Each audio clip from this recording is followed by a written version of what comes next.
The saddest part is the minister should take it into consideration. Excuse me, only the MOs is here, don't disturb them. What is, take care. Please, ma'am.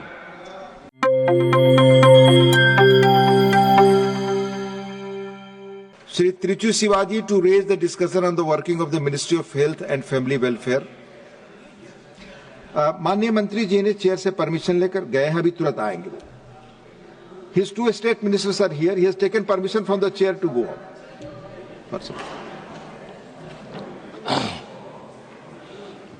on. Thank you, Mr. Deputy Chairman, sir.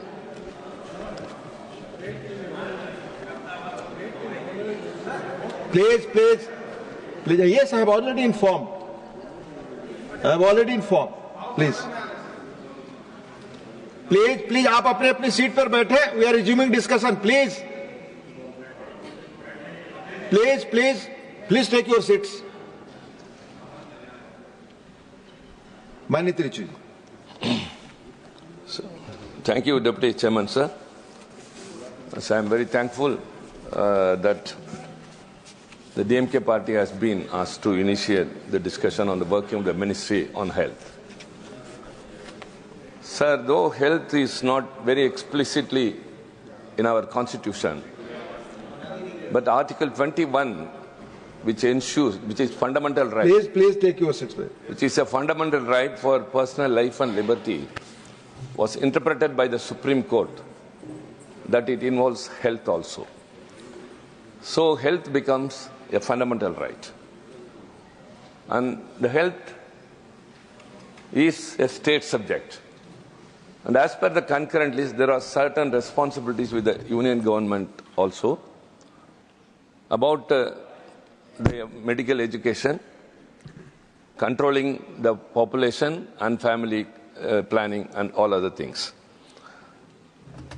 Sir, in this situation, the union government has a very important role to take care of the states also by way of funding and financing them. But in India, though health is a right, fundamental right, as per the Supreme Court's verdict, it is a privilege only meant for those depending upon the geography and wealth. A quality health care to millions of people are not able to be accessed by way of need, only by way of where they live and how much they are affordable to pay.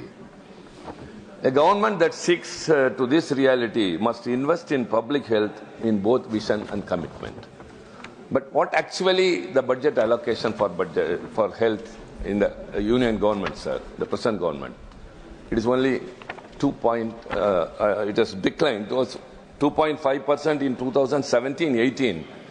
Instead of going up, it has come down and now it is only 1.9%.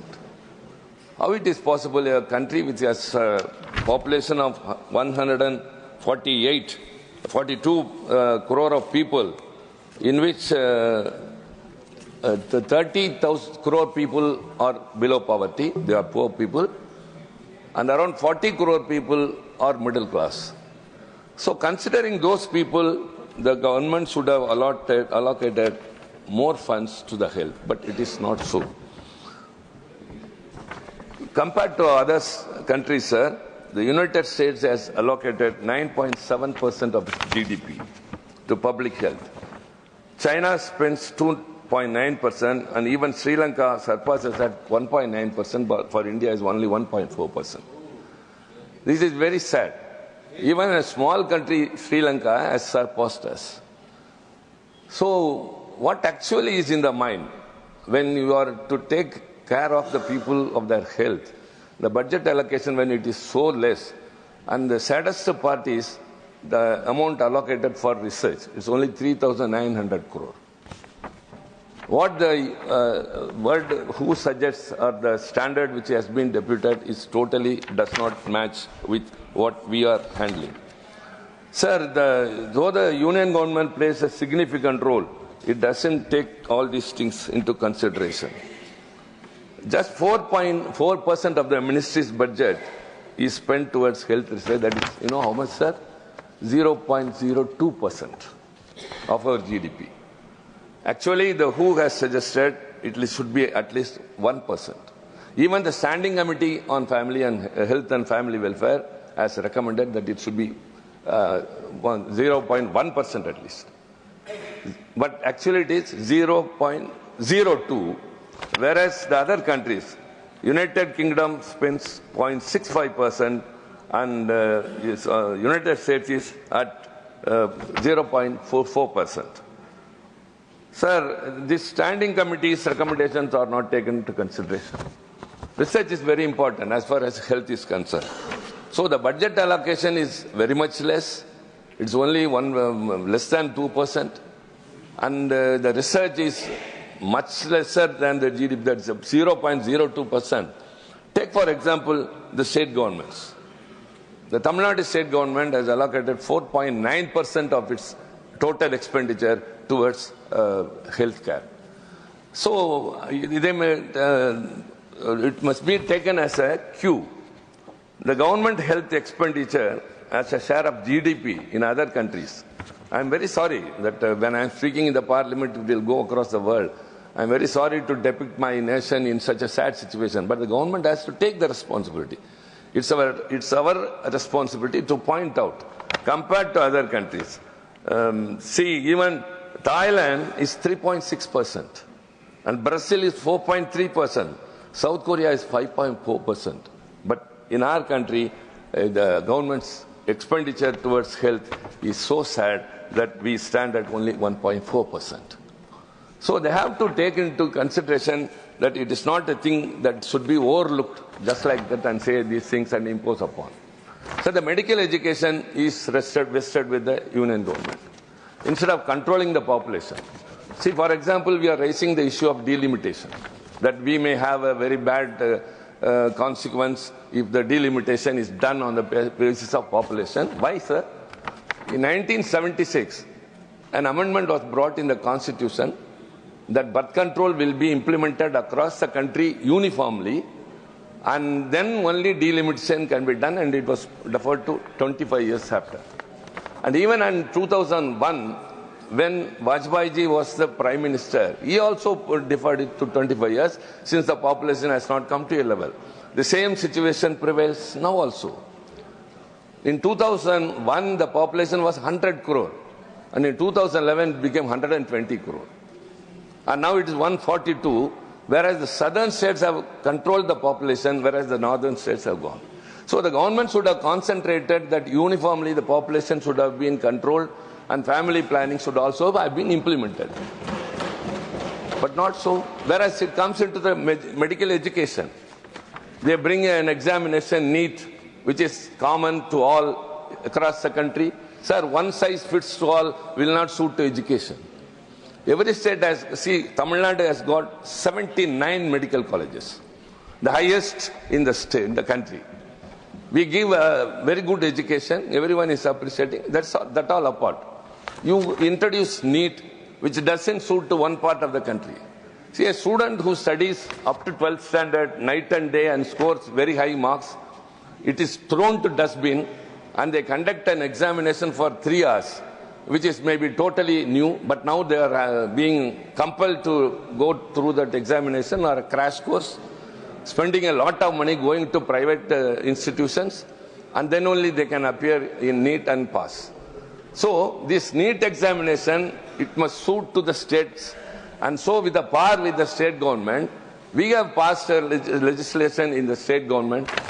Even after the consent of the governor, it is lying with the union government. You have to take into consideration. A state has got its own right. Health is a right of the state as per constitution.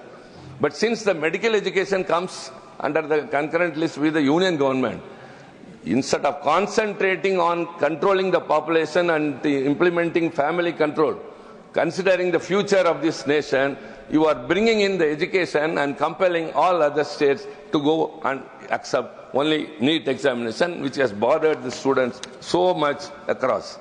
Sir, these are all not just, and now that the finance minister has announced the budget, 10,000 medical seats will be increased. That will be done only by the state governments. Only the aims is with the union government. all the state governments have to increase the medical seats without giving them enough supply, without giving them any facility which they need. How can you expect to increase?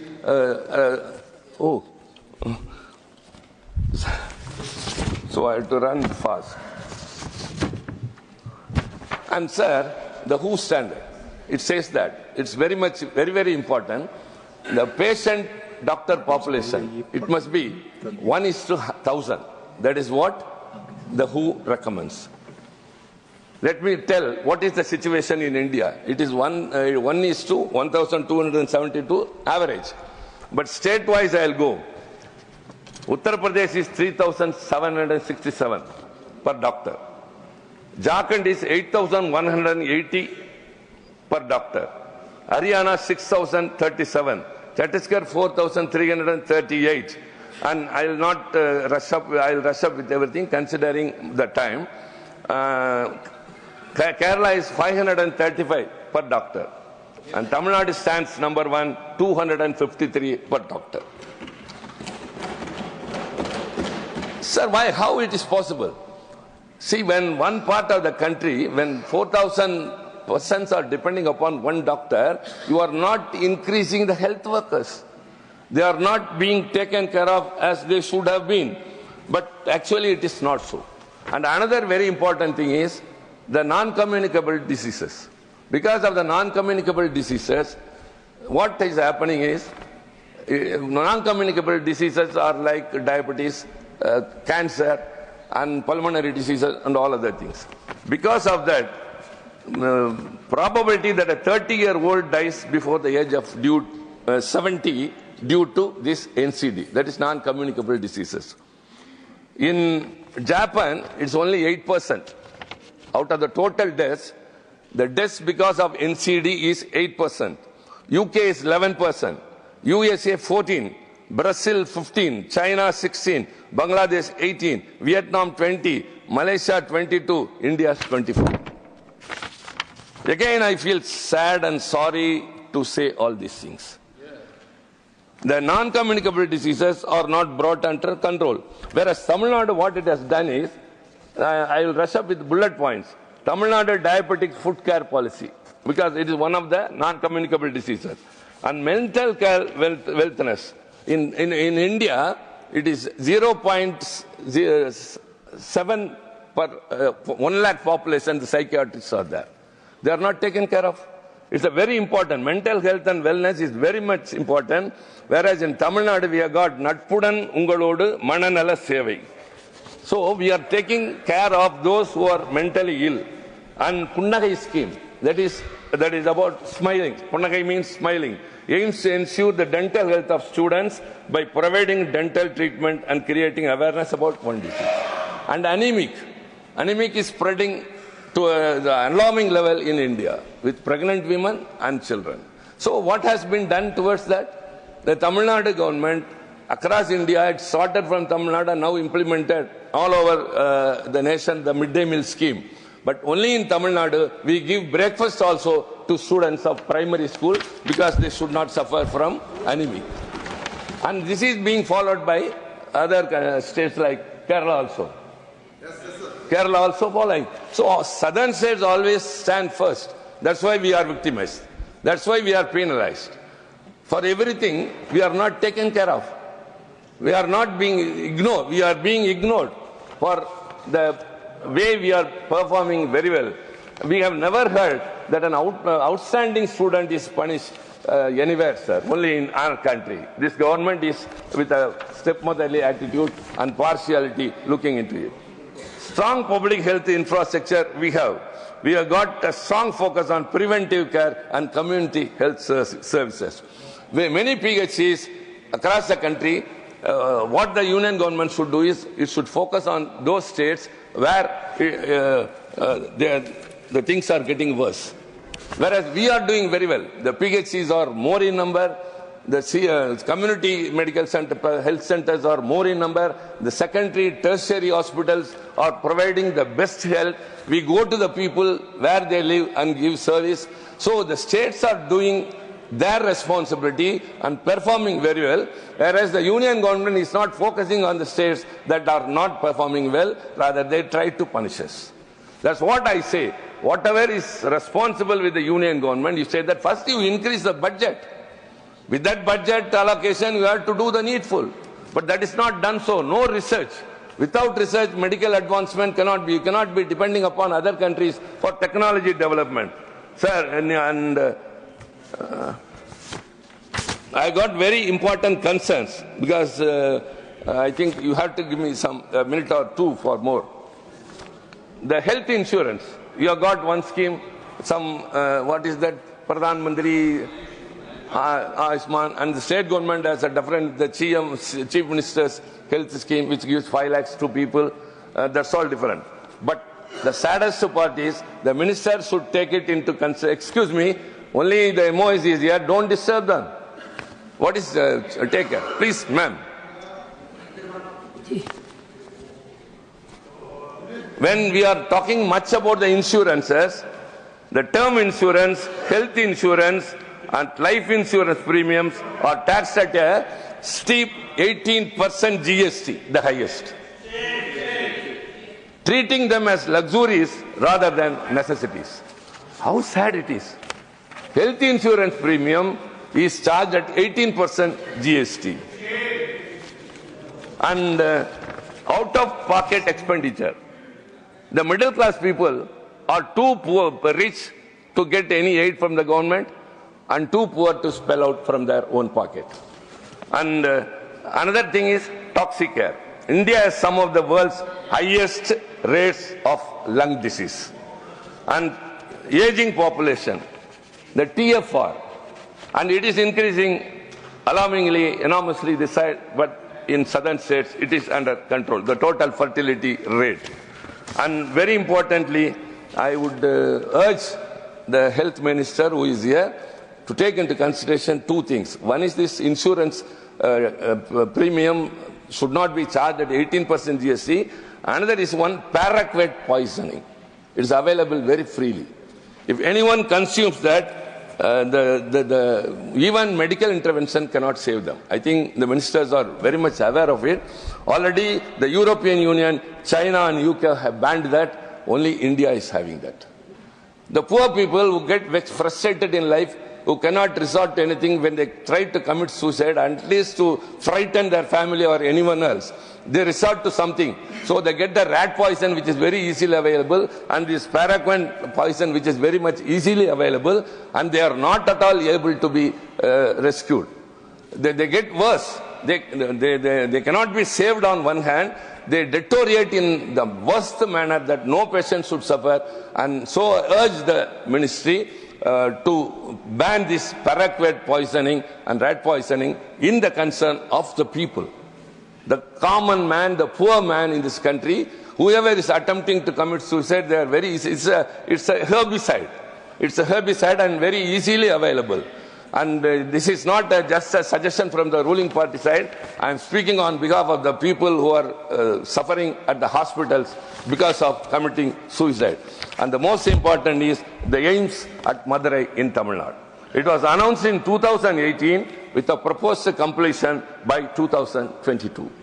The project remains in limbo with only excuses and shifting deadlines. Whereas at the same time, some aims have been announced to various other states and all have been completed, all have come to functional. That's why I say, don't look with a partisan eye the states. You have to look all the states as one. I have repeatedly told, we consider that we are a part of India and the union government has to consider the state of Tamil Nadu as a part of India. And so also, healthcare is not a very easy thing. Many are suffering, not able to get a quality access to quality care because of the hospitals. In Tamil Nadu, 50% is government hospitals, 48% is private, whereas in other parts like Uttar Pradesh and all, only 26% are government hospitals. So the government hospitals are not so easy. Anyone who has got an opportunity, please come and see the hospitals, the government hospitals in Tamil Nadu, the best ever. Nobody will go to a private hospital if they enter into the government hospital. So also all the schemes we are implementing before prevention is better than cure. That is the policy what we are implementing. Kindly take Tamil Nadu as a cue and implement it across the nation. And I urge the ministry to increase the budget and especially the GST must be reduced. Thank you very much. Thank you very much. I now call upon the members who